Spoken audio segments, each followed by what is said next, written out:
karri mootummaa yeroo kamiyyuu mariif banaa ta'uu ministeerri muummee federaalaa Dr. Abiy Ahmed ibsa miseensota mana marii bakka bu'oota uummataaf kennanii beeksisanii jiru.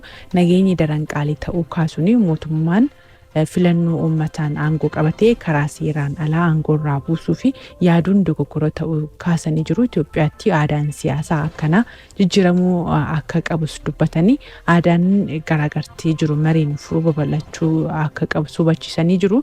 Itoophiyaatti qaamoleen hidhannoon socho'anii harka caalaa ummatuma isaaniif qabsaan funa jedhanii miidhaa akka jiran ajjeesaa akka jiranii fi uguruun rakkisaa jiraachuu dogoggora seenaas hojjechaa akka jiran kan hubachiisanii mootummaan waggoottan torban darban keessa biyyoota ollaa kamiiniyyuu walitti bu'iinsa keessa seenuu dhabuun isaas nagaa fi dursa kennuu isaa fi ragaa ta'uu kan kaasanii kunis waraana caalaa rakkoolee mariin furuun murteessaa ta'uu akka agarsiisu kan himan Dr. Abiy.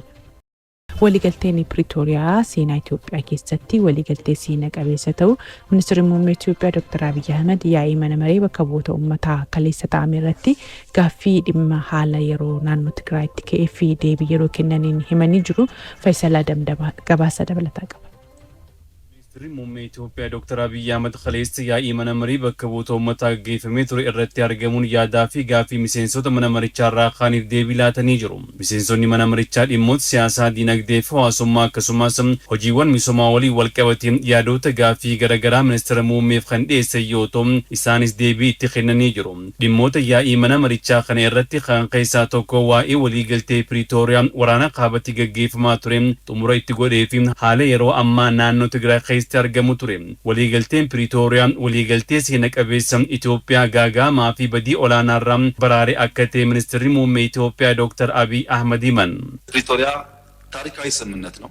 ለብዙዎች ልምድ የሚሰጥ ስምምነት ነው። ያለቀ ጦርነት ያሸነፍነውን ጦርነት ነው አቁመን ሰላም ያመጣ ነው። ፕሪቶሪያ ወሊን ወልቀበቴ ወሊገልቴን ኩን ኢትዮጵያ ፊ ኡመተ ኬኛፍ ወሊገልቴ ሴነ ቀቤሰዳ ወሊገልቴ ቃሞሌ ሄዱፍ በሩምሰ ኬኔ ደርቤ ኩተኖ ነገኛፍ ቀምኑ እራ ከን ከኤን ወራኔቸ ከን ዳብኔ ሴና ኢትዮጵያ ኬሰቲ ነምኒ ከሙ ከነ ሂንጎኔ ሰበበ ኩተኖ ፊ አመንታ ጭማ ነገኛ እራ ቀምኑፍ ሚዳ ለሚሌራ ሰበበ ወራናን ገው ሀምቢሱፍ ከነጎኔ ወሊገልቴን አፍሪካ ኪባሱን ቡአ ሄዱ ቡሴ ጅራም ወጎተን ለማን ደርባን ናኖ sanitti waraanni tokkollee hin turre. Uummanni naannoo Tigraay sababa waraanaa tajaajila adda addaa dhabee ture amma guutuutti argachaa jira. Kun bu'aa waliigaltee Pretooriyaati.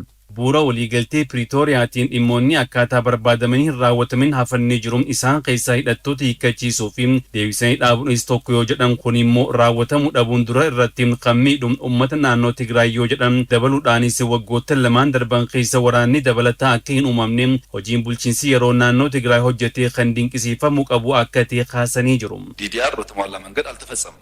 DDR አለመፈጸሙ ፕራይመርሊ የሚጎዳው የትግራይ ህዝብ ነው። ቡኡረ ወሊገልቴ ፕሪቶሪያቲን ወራን አናነቸት ሂደተኒ ሶቾአን አካታ በርባደሙቲን ሂከቺሱን ሂንደንዳምኔ ኩኒሞ ከለቲን ኡመተ ትግራይ ከሚዱዳ ሰበብኒ ኢሳስ ባጀተ ጉዳ ሞቱማን ፌደራላ ገረስ ኤርጉፍ ገሬ ከን እቲን ቀለቡ ዋን ኦሉፍ ቀቤኛ ሆጂ ሚሶማ ኡመታ ፈየደን እቲን ሆጂተሙቱ ካዮ ሂንበርባችምኔፍ ኦላ ከነ ዋንቴፍ ወሊገልቴን ፕሪቶሪያ ቢፈጉቱ ተኤን ሆጂረ ኦሉ ቀባ ለሚሌ ሰበብ ወራና ቀየሳን ራቡቃን ኢዶ ቶኮ ቶኮቲ ሆጂ ጋሪን hojjetameera. Bakka baay'eetti ni hafa. Tumsi qooda fudhattoota bifa barbaadamuutiin jiraannaan mootummaan federaalaa buru ganama lammiilee kana qeesaanitti akka deebi'aniif haala mijeessa.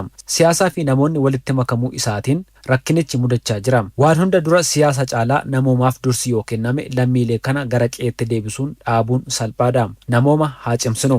mootummaan federaalaa fi bulchiinsi yeroo naannichaa waliigalticha karaa guutuun hojiitti hiikuuf tattaaffii godhaa turan ammas itti fufuu kaasuun yeroon turtii waggaa lama mootummaa yeroo naannoo Tigraay amma waan xumurameef raawwii hojii mootummaa naannichaa hanga ammaa qoratamee akka nama dhuunfaatti hoggansarra jijjiiramoon xiqqoo jiraachuu akka malanis ministeerri muummee Itoophiyaa Dr. Abiy Ahmed kaasanii jiru.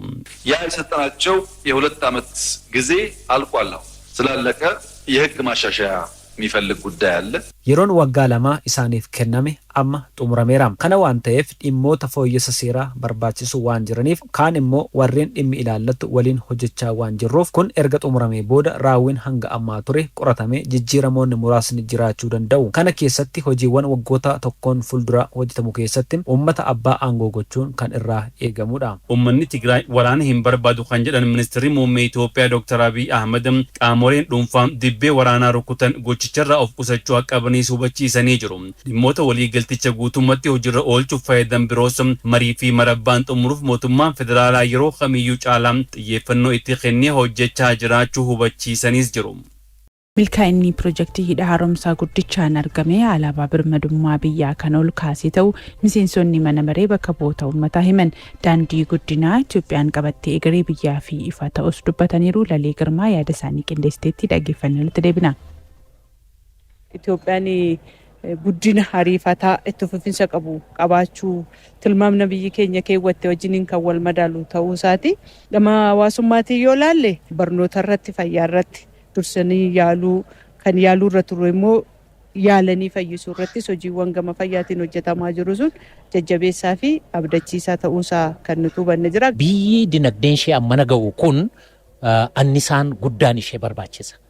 Annisaan barbaachisu kan ammoo bishaan biyyattiin uumamaan qabdu kun gara annisaatti itti fayyadamuun ergaa guddaa qaba. Tokkoffaa green economy wajjiniin wal qabataa. Lammaffaa immoo qabeenyi biyyattii kana inni guddaan bishaan ta'uu isaati. Kanaafuu isa kana dinagdeedhaaf itti fayyadamu waa tokko ta'ee sanaa olitti garuu kabaja uummata kanaati. Kabaja biyya kanaati. Biyyi kun immoo kabaja ishee kabachiisuudhaaf mirga uumamaan qabdu kana mirkaneessuu keessatti hidhi Abbayyaa isa kana akka alaabaatti ol ka'ee waan mul'atudha. Isa kanaan biyyooti dhiibbaa Itoophiyaa irraan ga'an liqaa warri kennuu dhowwachaa turan Itoophiyaan humna qabdu immoo itti argisiisuu ishee. Itoophiyaan ofii isheef duwwaa utuu hin ta'in Afrikaanonni biraan illee humna mataa isaaniitiin qabeenya qabaniin hojjetanii gargaarsa biyya alaa gargaarsa faranjiin ala ofii isaaniitiin hojjechuu akka danda'an akkuma Itoophiyaan gurraachi faranjii lolee mo'uu danda'u Adwaa irratti akkuma argisiifne qabeenya keenyaan immoo of guddisuu ofiin dhaabbachuu akka dandeenyullee itti argisiifneerra. Hidha haaromsaa kana ji'a jaabooda wajjiniin ribaanii kun kana hoggaa isaan jedhani miseensi mana mareedha gammachuutti dhagaame argitanii jirtan hundi keenya kaaneetii harka reebnee jechaadha. Kun maal mirkaneessa waan tokko calqabuu qofa otoo hin taane xumuruus akkamitti akka itti dandeenyu kan agarsiisudha. Jiraataan magaalaa tokko bakka qulqulluu bakka nagaa qabu akka inni jiraatuufidha. Inni lammaffaan immoo egeree dhalootaa ijaaruudhaaf. Sababiin isaa maaliif dhaloonni keenya kan itti aanu kan itti fufsiisu biyya biraa ilaalanii kan hawwan otoo hin taane nutis kanatti dhalannee kanaa olitti deemna jedhamee dhimma karoorfamee jedhu. Hidha haaromsaa lammaffaa calqabnaa kan jedhan suni anaaf akka ogeessa qonnaa tokkotti baay'ee kan natti dhaga'ame jechaadha. Warshaan xaa'oo biyya kana gubbaarratti dhaabbate jechuun gaafsan hunda caalayyuu biyya kanaaf aduun baate kan jedhu akkasitti kanan fudhadhu jechaadha.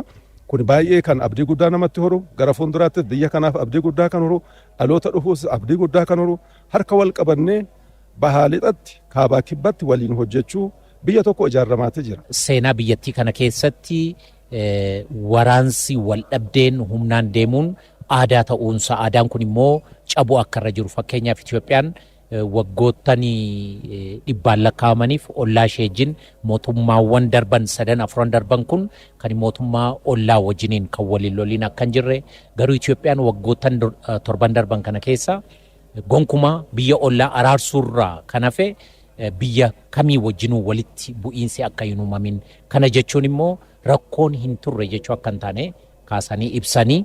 Yaaddoon nageenyaa amma jiru amma ta'e salphachaa dhufeera garuu guutummaan guutuutti furameera jechuu hin dandeenyu. Mootummaan harkisaa bal'aadha balballi isaa banaadha nagaadhaaf ammayyuu waamichi taasifamaa jira. Qaamni hidhatee laga jiru suniyyuu dhuguma fayyummaa yookaan immoo qabsoo uummata kanaatiif fuulduratti tarkaanfachiisa jedhee kaayyoo qaba taanaan waamicha uummanni taasiseef waamicha mootummaan taasiseef jiddu galeessa godhate nagaa uummata kanaa buusuu danda'uu qaba. Sharafa doolaaraa baay'ee dabaluu isaarraatiin kan ka'e qaala'insi jireenya baay'ee dabalaa jira. Inni kun wantoonni alaa galan kun qaala'insa jireenya biyya keenya hambisuu kan danda'an oomisha biyya keessaatiin cufaa deemuu danda'uu qabaanna jechuudha. Biyya galaana bishaan lamaan jidduu jirtu sun karaa kanaan laga Abbayyaati karaa kanaan galaana Diimaa jechuudha. Waan biraami biyyattiin kun bishaan kana lamaan jidduu jirti jechuudha. Karaa kanaan waan irratti hojjetamaatee jira biyyoota sila bishaan kana itti fayyadamaa jiranis haala miinaan deematee jira. Karaa kanaan immoo waan hojjechuu nurra jiru har'a nuti hojjechuu dandeenya. Yoo nuti har'a hojjechuu dadhabne dhaloonni boru dhufu hojjechuu danda'a jechuudha. Kanaaf wanti kun achi gubbaarratti kanaaf maa jechuudha kun abjuu isaanii dura agarsiisan jechaadha.